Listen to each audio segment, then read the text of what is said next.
Tidak mencintai lingkungan berarti abai atau tidak peduli terhadap kelestarian lingkungan. Orang yang tidak mencintai lingkungan, ia tidak akan menjaga lingkungan hidupnya dan bertindak seenaknya tanpa memperhatikan kebersihan, keindahan, dan keamanan lingkungannya.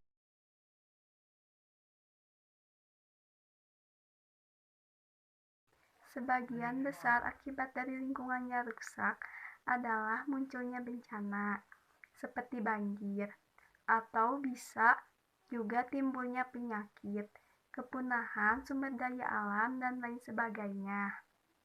Mungkin orang yang tidak mencintai lingkungan ini belum merasakan bencana atau dampak negatif dari perbuatannya.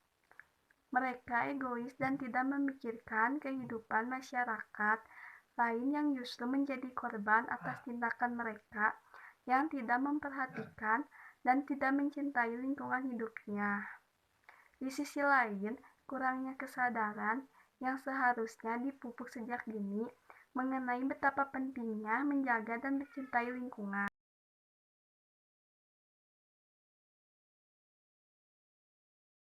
Dampak nyata yang bisa kita lihat di berbagai penjuru Indonesia saat ini adalah lingkungan menjadi kotor, kehilangan nilai estetika alam, bencana banjir yang sering melanda daerah-daerah dataran rendah dan di sekitar sungai, timbul berbagai penyakit seperti demam berdarah, tipus, diare, muntaber, dan lain sebagainya.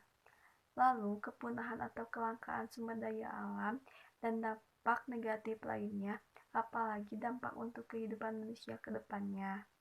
Anggap saja 5 tahun ke depan atau 10 tahun ke depan, dan seterusnya.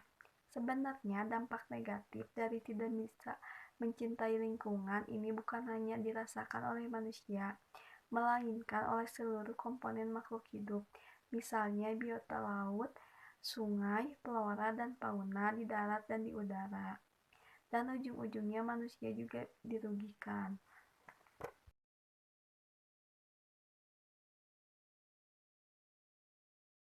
Menurut saya, upaya paling utama yang harus dilakukan adalah menanamkan rasa peka, peduli, dan cinta terhadap kelestarian lingkungan.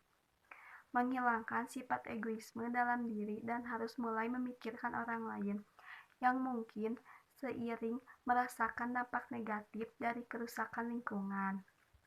Atau agar terkesan lebih nyata, kita bisa mencoba untuk tinggal di daerah rawan banjir atau di daerah tempat penampungan sampah. Upaya lain bisa dengan mulai mengurangi sampah, terutama sampah plastik. Memilah dan mendaur ulang sampah juga bisa dilakukan untuk menekan angka jumlah sampah di Indonesia. Menghilangkan sifat serakah dan tidak mengeksploitasi sumber daya alam. Hal sederhana yang mungkin sudah kita ketahui yang berserakan di lingkungan yaitu dengan gerakan pungut sampah. Misalnya jika ada sampah yang berada di radius sekitar 1-2 meter dari tempat kita bisa pungut sampahnya dan membuangnya ke tempat sampah. Atau ilmu yang lain saya dapatkan dari Darut Tauhid adalah dengan menerapkan prinsip TSP, tahan pada tempatnya, dan pungut sampah insya Allah sedekah.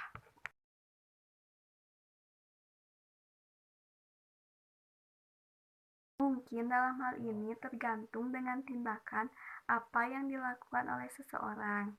Misalnya dalam hal membuang sampah sembarangan. Di sebagian tempat ada yang menerapkan sanksi bagi orang yang membuang sampah sembarangan, entah itu sanksi benda atau hanya sekedar teguran, atau biasanya ada peraturan daerah yang mengatur tentang larangan buang sampah di tempat-tempat tertentu pula.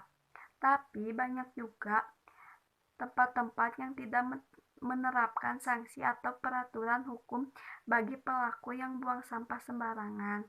Buktinya, di jalan umum kita masih sering menemukan sampah-sampah yang berserakan.